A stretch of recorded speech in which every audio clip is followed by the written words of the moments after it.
Dear students, welcome to our channel. இந்த வீடியோவில் business environment இந்த டாபிக் பற்றி டிஸ்கஸ் பண்ண போகிறோம். ஒரு பிஸ்னஸ் ஃபர்ம் பல பேர் கூட இன்ட்ராக்ட் பண்ண வேண்டியிருக்கோம். பார்த்தீங்கன்னா கவர்மெண்ட் லைசன்சிங் அப்ரூவல் பர்பஸ்க்காக, ஃபினான்ஷியல் அசிஸ்டன்ஸ்க்காக பேங்க்ஸ் கூட, இன்வெஸ்டர்ஸ் இன்வெஸ்ட்மெண்ட் பர்பஸ்க்காக, customers, suppliers, competitors, media, rating ஏஜென்சிஸ்ன்னு சொல்லிட்டு பல பேர் கூடயும் ஒரு பிஸ்னஸ் ஃபர்ம் வந்து இன்ட்ராக்ட் பண்ணிகிட்டு இருக்கோம். இந்த குரூப் ஆஃப் பீப்புள்ஸ் தான் ஒரு பிஸ்னஸ் என்விரான்மெண்ட்டை உருவாக்குறாங்க. எதுக்காக ஒரு கம்பெனி தன்னுடைய பிஸ்னஸ் என்விரான்மெண்ட்டை தெரிஞ்சுக்கணும் அப்படின்னு பார்த்தீங்கன்னா, முதல்ல டு ஐடென்டிஃபை ஆப்பர்ச்சுனிட்டிஸ். நமக்கு இந்த என்விரான்மெண்ட்டில் என்ன மாதிரியான ஆப்பர்ச்சுனிட்டிஸ் இருக்குது அப்படிங்கிறத தெரிஞ்சுக்கிறதுக்காக நாம் பிஸ்னஸ் என்விரான்மெண்ட்டை பற்றி அனலைஸ் பண்ணணும்.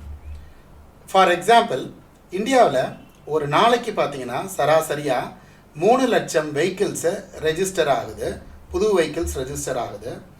அப்படி பார்த்தீங்கன்னா சராசரியாக ஒரு நாளைக்கு 10 லட்சம் புது டயர்ஸ் உபயோகத்துக்கு வருது. ஒரு டயரோட ஆவரேஜ் லைஃபு 4 to 5 இயர்ஸ்ன்னு வச்சுக்கிட்டா கூட, இன்னையிலேருந்து 5 வருடங்கள் கழித்து ஒரு நாளைக்கு புதுசாக 10 லட்சம் டயர்களுக்கு டிமாண்டு உருவாகுது. இதை ஒரு டயர் மேனுஃபேக்சரிங் கம்பெனியோ அல்லது புது பிஸ்னஸ் ஆரம்பிக்கணும்னு நினைக்கிற ஒரு பெரிய கார்ப்பரேட் கம்பெனியோ இந்த ஆப்பர்ச்சுனிட்டியை ஐடென்டிஃபை பண்ணாங்கன்னா அவங்க ஒரு புது பிஸ்னஸ் யூனிட்டை எஸ்டாப்ளிஷ் பண்ண முடியும். அடுத்தது பார்த்திங்கன்னா, to identify threads.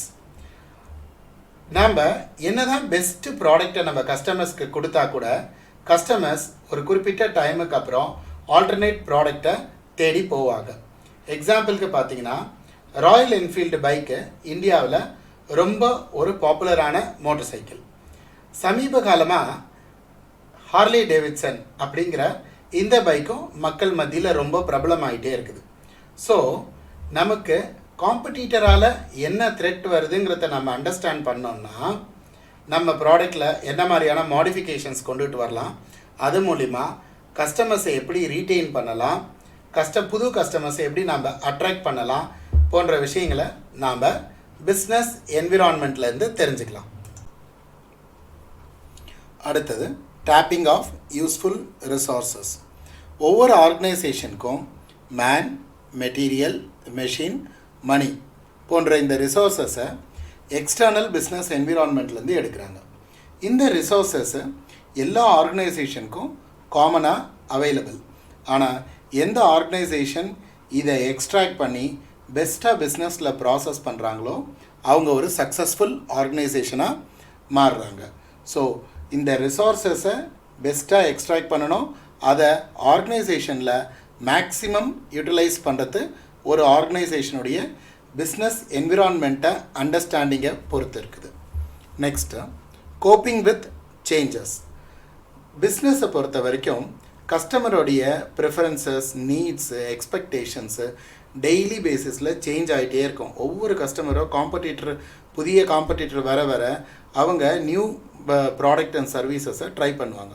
So கஸ்டமர்ஸை retain பண்ணிக்கிறதுக்கும் நம்மளுடைய மோர் நியூ கஸ்டமர்ஸை நம்ம அட்ராக்ட் பண்ணுறதுக்கும் நாம் பிஸ்னஸ் என்விரான்மெண்ட்டில் நடக்கிற சேஞ்சஸ்க்கு ஏற்ற மாதிரி நம்மளுடைய ஆர்கனைசேஷனை நம்ம டெவலப் பண்ணிக்கிட்டே இருக்கணும்.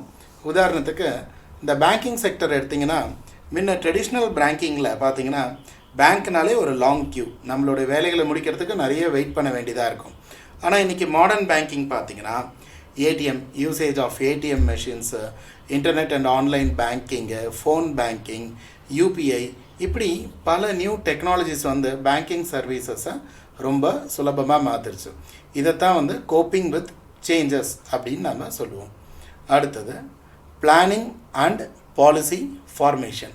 பிளானிங் வந்து ஒவ்வொரு ஆர்கனைசேஷனுக்கும் எல்லா ஸ்டேஜ்லேயும் ரொம்ப ஒரு இம்பார்ட்டண்ட்டான ஒரு ப்ராசஸ். எந்த ஆர்கனைசேஷன் கரெக்டாக பிளான் பண்ணி அதுக்கேற்ற மாதிரி பாலிசி ஃபார்மேஷன் பண்ணுறாங்களோ அவங்க ஒரு சக்ஸஸ்ஃபுல் பிஸ்னஸ் கார்ப்பரேட்டாக மாறுறாங்க. ஃபார் எக்ஸாம்பிள், ரிலையன்ஸ் எடுத்துக்கிட்டிங்கன்னா அவங்க பல இண்டஸ்ட்ரீஸில் தன்னுடைய ப்ராடக்ட் அண்ட் சர்வீசஸை பொசிஷன் பண்ணியிருக்கிறாங்க. இப்போ பாருங்கள், ரிலையன்ஸ் வந்து ஆயில் அண்ட் கேஸ், அதாவது ரிலையன்ஸ் பெட்ரோல் இருக்குது, ரிலையன்ஸ் ரீட்டெயிலில் இருக்கிறாங்க, ரீட்டெயில் பிஸ்னஸில் இருக்கிறாங்க, telecom, e-commerce, textiles, fashion, media, Reliance electronics, இப்படி இன்னும் பல இண்டஸ்ட்ரீஸில் ரிலையன்ஸு தன்னுடைய ப்ராடக்ட் அண்ட் சர்வீசஸை கொடுக்குறாங்க. 1960 பார்த்தீங்கன்னா ரிலையன்ஸ் வந்து ஒரு சிங்கிள் பிஸ்னஸ் யூனிட். ஆனால் இன்றைக்கி ரிலையன்ஸ் இண்டஸ்ட்ரீஸு இந்தியாவில் ஒரு $1 ட்ரில்லியன் கம்பெனி. இதுக்கு காரணம் எக்ஸ்டர்னல் பிஸ்னஸ் என்விரான்மெண்ட்டை நல்லா புரிஞ்சுக்கிட்டு அதுக்கேற்ற மாதிரி தன்னுடைய பாலிசி பிளானிங் அண்ட் பாலிசி ஃபார்முலேஷனை அவங்க கரெக்டாக பண்ணியிருக்காங்க.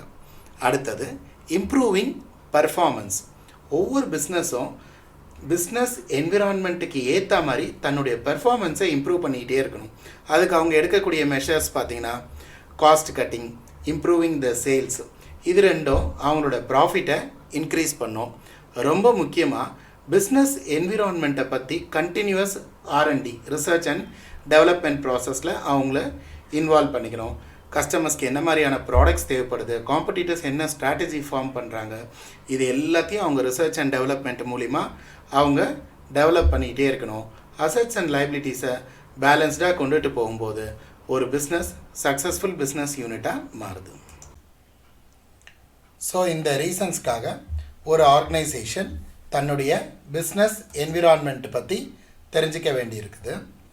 இப்போது இந்த பிஸ்னஸ் என்விரான்மெண்ட்டை பார்த்திங்கன்னா economic environment, social environment, technological environment, geographical environment, legal environment, political environment அப்படின்னு 6 காம்பனன்ட்ஸை நம்ம டிஸ்கஸ் பண்ணுவோம். First economic environment. இந்த எக்கனாமிக் என்விரான்மெண்ட்டில் மைக்ரோ எக்கனாமிக் என்விரான்மெண்ட், இது ஒரு ஆர்கனைசேஷன் அந்த ஆர்கனைசேஷனை மட்டுமே இம்பேக்ட் பண்ணக்கூடிய எக்ஸ்டர்னல் ஃபேக்டர்ஸ். ஃபார் எக்ஸாம்பிள், ஒரு ஆர்கனைசேஷனுடைய ப்ராடக்ட்டுக்கு வெளியில் இருக்கக்கூடிய டிமாண்டு, அந்த டிமாண்டை அந்த ஆர்கனைசேஷன் எப்படி பேலன்ஸ் பண்ணி கூட்ஸை சப்ளை பண்ண முடியும் அப்படிங்கிறது. அடுத்தது, நம்ம ப்ராடக்ட்டுக்கான மார்க்கெட் சைஸ் என்ன. ஃபார் எக்ஸாம்பிள், கார் மேனுஃபேக்சரர்ஸு எவ்வளோ பேர் கார் பையர்ஸ் இருக்கிறாங்க அப்படிங்கிறத தெரிஞ்சுக்கிட்டு அதுக்கேற்ற மாதிரி தன்னுடைய ப்ராடக்ட்ஸை அவங்க ப்ரொடியூஸ் பண்ணலாம். இன்னொன்று, காம்படிஷன்.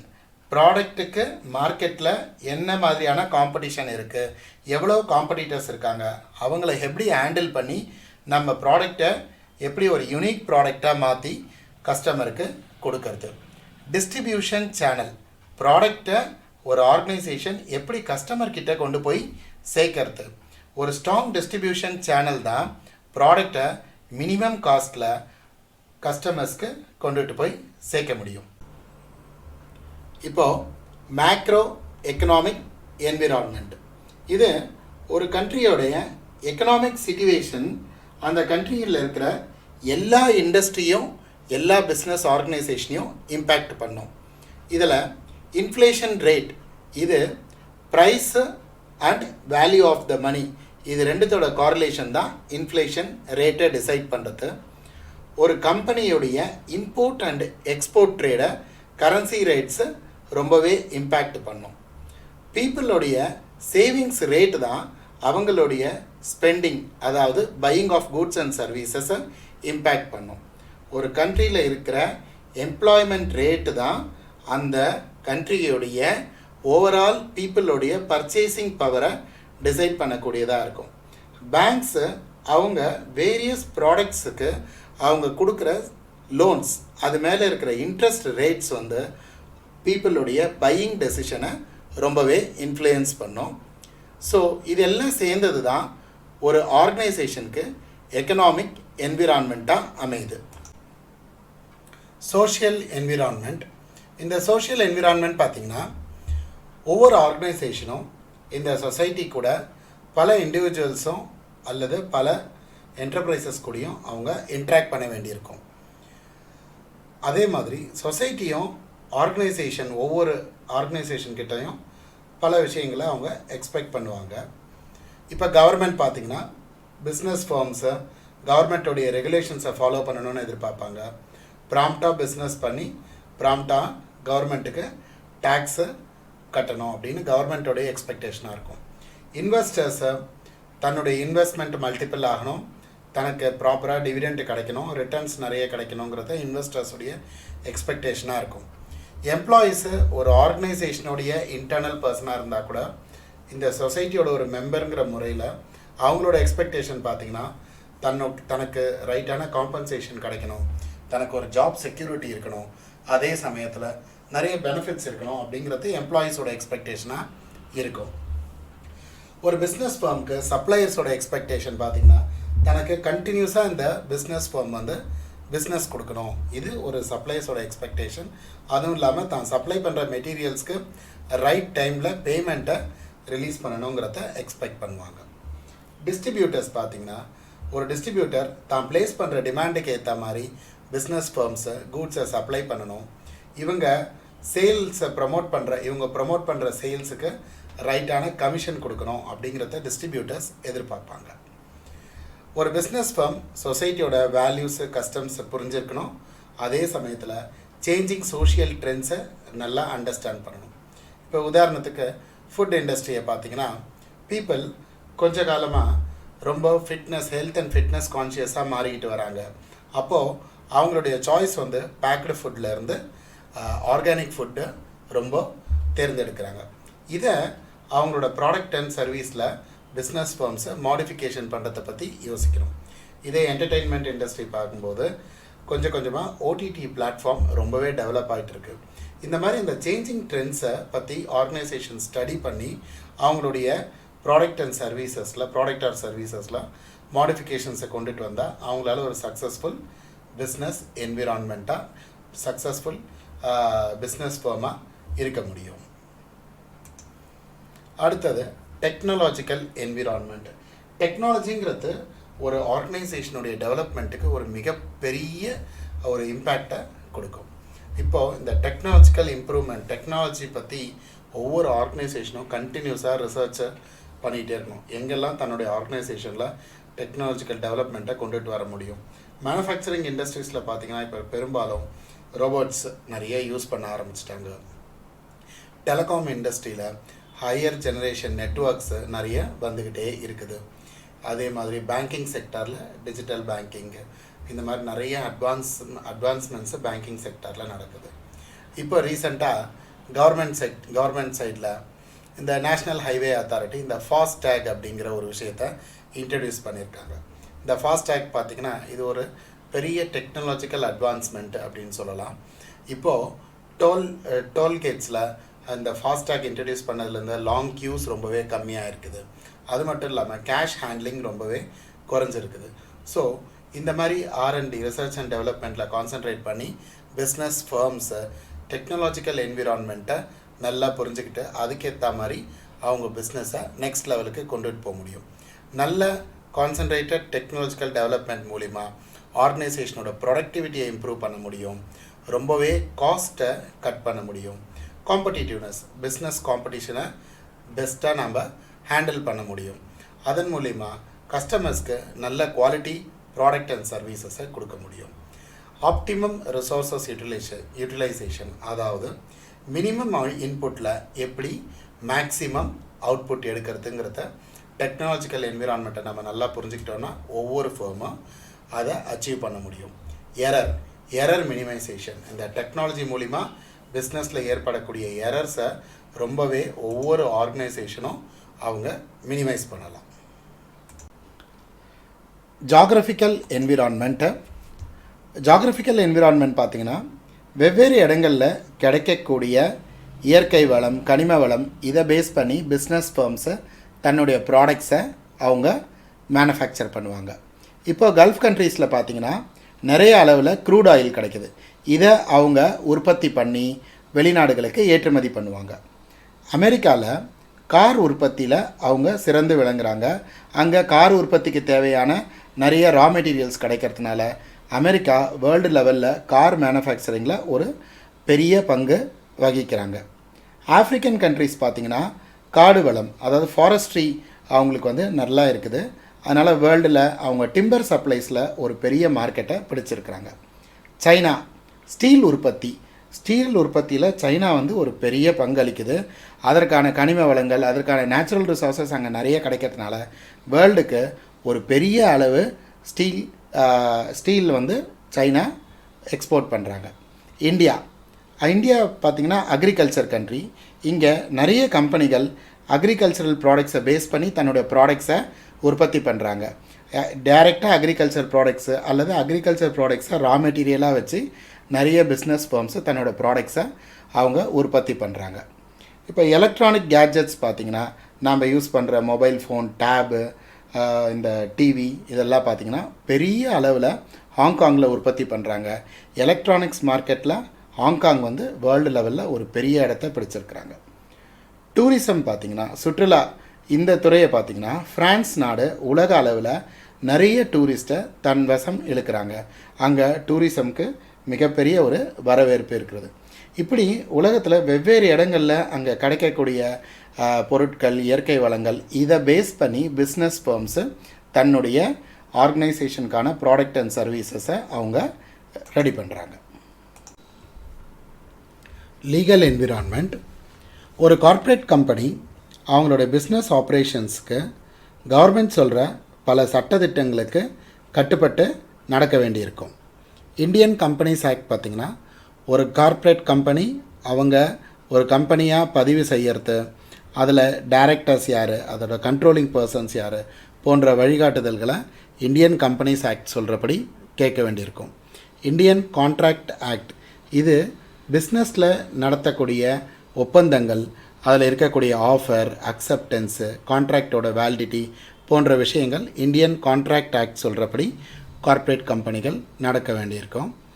கன்சியூமர் ப்ரொடெக்ஷன் ஆக்ட் நுகர்வோர் பாதுகாப்பு சட்டம். பொருட்களை வாங்கக்கூடிய கன்சியூமர்ஸு அது தரமானதாக இருக்கா, சேஃபாக இருக்கா, கேரண்டி, வாரண்டி போன்ற விஷயங்களுக்கான வழிகாட்டுதல்கள் இந்த கன்சியூமர் ப்ரொடெக்ஷன் ஆக்டில் இருக்கும். SEBI act security exchange board of India. இவங்க முதலீட்டாளர்கள் பங்கு சந்தையில் ஷேர் மார்க்கெட்டில் போடுற பணம் சேஃபாக இருக்கா, கம்பெனியோட ஃபினான்ஷியல் பெர்ஃபார்மன்ஸை பேஸ் பண்ணி கம்பெனிஸை ரேட்டிங் பண்ணியிருப்பாங்க. இது ஷேர் மார்க்கெட்டில் இன்வெஸ்ட் பண்ணுறவங்களுக்கு ஒரு இன்வெஸ்ட்மெண்ட் கிளாரிட்டியை கொடுக்கும். என்விரான்மெண்டல் ப்ரொடெக்ஷன் ஆக்ட் ஒரு பிஸ்னஸ் ஃபர்மு சுற்றுப்புற சூழலை எவ்வளோ தூரம் பாதுகாப்பாக செயல்படணுங்கிறதுக்கான கைட்லைன்ஸை இந்த என்விரான்மெண்டல் ப்ரொடெக்ஷன் ஆக்டில் கொடுத்துருப்பாங்க. அதாவது noise pollution, air pollution, water pollution போன்ற விஷயங்களை எப்படி அவங்க கம்பெனியில் அவங்களுடைய ஆர்கனைசேஷனில் பின்பற்றணுங்கிறதுக்கான கைட்லைன்ஸை என்விரான்மெண்டல் ப்ரொடெக்ஷன் ஆக்டில் சொல்லியிருப்பாங்க. கஸ்டம்ஸ் ஆக்ட் இந்தியாவிலேருந்து கூட்ஸை வெளிநாட்டுக்கு எக்ஸ்போர்ட் பண்ணுறதுக்கோ அல்லது வெளிநாட்டிலேருந்து கூட்ஸை இந்தியாவுக்கு இம்போர்ட் பண்ணுறதுக்கோ அதுக்கான ரெகுலேஷன்ஸு, ப்ரொசீஜர்ஸை கஸ்டம்ஸ் ஆக்டு மூலிமா தெரிஞ்சுக்கலாம். ஃபாரின் எக்ஸ்சேஞ்ச் மேனேஜ்மெண்ட் ஆக்ட் இது ஃபாரெக்ஸ் மேனேஜ்மெண்ட்டு, அதே சமயத்தில் வெளிநாடுகளுக்கு கொடுக்கக்கூடிய பேமெண்ட்டு, மற்ற நாட்டோட கரன்சிக்கான பேமெண்ட்டு போன்ற விஷயங்களை ஃபாரின் எக்ஸ்சேஞ்ச் மேனேஜ்மெண்ட் ஆக்டில் நாம் தெரிஞ்சுக்கலாம். ஃபேக்ட்ரிஸ் ஆக்ட் ஒரு ஆர்கனைசேஷனில் வேலை பார்க்குற எம்ப்ளாயீஸு அவங்களுக்கு இருக்கக்கூடிய காம்பன்சேஷன் ஃபேக்டர்ஸ், அதாவது சேல்ரி, அவங்களுடைய சேஃப்டி மெஷர்ஸு, அவங்களுடைய ஜாப் செக்யூரிட்டி போன்ற விஷயங்களை ஃபேக்ட்ரிஸ் ஆக்டை ரெகுலேட் பண்ணுறாங்க. இது மாதிரி இன்னும் நிறைய சட்டங்கள் ஒரு பிஸ்னஸ் ஃபர்மை பின்பற்ற வேண்டி இருக்குது. இதை புரிஞ்சுக்கிட்டு நடக்கும்போது அவங்க கவர்மெண்ட்டுடைய எந்தவித இன்டர்வென்ஷனும் இல்லாமல், குறுக்கீடுதலும் இல்லாமல் நிம்மதியாக அவங்க பிஸ்னஸை பண்ணி நல்ல ப்ராடக்ட்ஸை கஸ்டமர்ஸ்க்கு கொடுக்க முடியும். பொலிட்டிக்கல் என்விரான்மெண்ட் அதாவது ஒரு நாட்டில் நிலவக்கூடிய அரசியல் சூழல் அந்த நாட்டில் இயங்கக்கூடிய கார்ப்பரேட் கம்பெனிகளுடைய பிஸ்னஸ் ஆப்ரேஷன்ஸை பெருமளவு கட்டுப்படுத்தும். இப்போது கேபிட்டலிசம் ஃபார்ம் ஆஃப் கவர்மெண்ட் இதில் பார்த்திங்கன்னா ப்ரைவேட் இண்டிவிஜுவல்ஸ் தான் ஒரு கம்ப்ளீட் ஓனர்ஷிப்பாக இருப்பாங்க பிஸ்னஸ் ஃபர்ம்ஸுக்கு. மார்க்கெட் ஃபோர்ஸஸான டிமாண்ட் அண்ட் சப்ளையை பொறுத்து அவங்க தன்னுடைய ப்ரொடக்ஷன்ஸை நடத்துவாங்க, ப்ரொடக்ஷன் கேரி அவுட் பண்ணுவாங்க. கவர்மெண்ட்டோடைய குறுக்கீடு ரொம்பவே கம்மியாக இருக்கும் கேபிட்டலிசம் ஃபார்ம் ஆஃப் கவர்மெண்ட்டில். இதுவே கம்யூனிசம் இந்த அரசியல் சூழலில் கவர்மெண்ட்டுக்கிட்ட தான் கம்ப்ளீட் கண்ட்ரோல் இருக்கும். கவர்மெண்ட்டு தான் முடிவு பண்ணுவாங்க யார் எந்த ப்ராடக்டை உற்பத்தி பண்ணணும், எவ்வளோ உற்பத்தி பண்ணணும், எப்படி சேல் பண்ணணும். இந்த பிஸ்னஸ் ஆப்ரேஷன்ஸை கம்ப்ளீட்டாக கவர்மெண்ட்டு கம்யூனிசம் ஃபார்ம் ஆஃப் கவர்மெண்ட்டில் அவங்க கண்ட்ரோல் பண்ணுவாங்க, அவங்க செயல்படுத்துவாங்க. சோஷியலிசம். இங்கே கவர்மெண்ட்டுக்கிட்ட எல்லா ரிசோர்ஸஸும் இருக்கும், அவங்க எல்லாருக்கும் எல்லாத்தையும் பகிர்ந்து அளிக்கணும் அப்படிங்கிற கொள்கையோடு இருப்பாங்க. இதில் பார்த்திங்கன்னா கவர்மெண்ட்டு எல்லா பீப்புளுக்கும் சமமான ஒரு வாழ்க்கை தரத்தை ஏற்படுத்தி கொடுக்கணும் அப்படின்னு அவங்களோட கொள்கையாக இருக்கும். மிக்சட் எக்கானமியை பொறுத்த வரைக்கும் ப்ரைவேட்டும் பப்ளிக்கும் சேர்ந்து பிஸ்னஸ் பண்ணுவாங்க. இதில் கவர்மெண்ட்டு தனக்குன்னு சில பிஸ்னஸை ரிசர்வ் பண்ணிக்குவாங்க, ப்ரைவேட் நடத்துகிற பிஸ்னஸை ரெகுலேட் பண்ணுவாங்க, ஆனால் நேரடியாக காம்படிஷனில் இறங்க மாட்டாங்க. மற்ற அரசியல் சூழல்கள் பார்த்திங்கன்னா கவர்மெண்ட்டோடைய ஸ்டெபிலிட்டி, ஒரு அரசாங்கத்தோடைய ஸ்திரத்தன்மை, அது எவ்வளோ காலம் நீடிச்சிருக்கு. அப்புறம் டாக்ஸிங் பாலிசிஸ், தனிநபர் மேலே போடக்கூடிய வரி, கார்ப்பரேட் கம்பெனி மேலே இருக்கக்கூடிய வரி, இது எல்லாமே பிஸ்னஸ் ஃபர்முடைய ஆப்ரேஷன்ஸை ரொம்பவே இம்பேக்ட் பண்ணும். ட்ரேடு கண்ட்ரோல், இது லிபரலைசேஷன், ப்ரைவேட்டைசேஷன், குளோபலைசேஷன், அதாவது தாராளமயமாக்குதல், தனியார் மயமாக்குதல், உலகமயமாக்குதல். இந்தியாவில் 1991க்கு அப்புறம், அதாவது எல்பிஜி நடைமுறைக்கு வந்ததுக்கப்புறம் நிறைய புதிய பிஸ்னஸ் ஃபர்ம்ஸ் வந்தது, புது புது ப்ராடக்ட் அண்ட் சர்வீசஸை கொண்டுட்டு வந்தாங்க. இதன் மூலமா மக்களுக்கும் நிறைய variety of goods and services கிடைச்சிது. அடுத்தது பார்த்திங்கன்னா காம்படிஷன் ரெகுலேஷன். இதில் கவர்மெண்ட்டு பல வழிகாட்டுதல்களை கொடுத்துருக்காங்க. பிஸ்னஸ் ஃபர்ம்ஸ் எப்படி இயங்கணும், அவங்களுடைய காம்படிஷன் எப்படி இறங்கணும், இப்படி பல ரெகுலேஷன்ஸ் வழிகாட்டுதல்களை கொடுத்துருக்காங்க. இது பிஸ்னஸ் ஃபர்ம்ஸை ரொம்பவே கட்டுப்படுத்தும். ஓகே ஃப்ரெண்ட்ஸ், இந்த வீடியோ உங்களுக்கு பிடிச்சிருந்ததுன்னா லைக் பண்ணுங்கள், ஷேர் பண்ணுங்கள், உங்கள் டவுட்ஸ் அண்ட் குவரிஸை கமெண்ட் பண்ணுங்கள், மறக்காமல் சேனலுக்கு சப்ஸ்கிரைப் பண்ணுங்கள், எங்களை சோஷியல் மீடியா பேஜஸில் ஃபாலோ பண்ணுங்கள். தேங்க்ஸ் ஃபார் வாட்சிங்.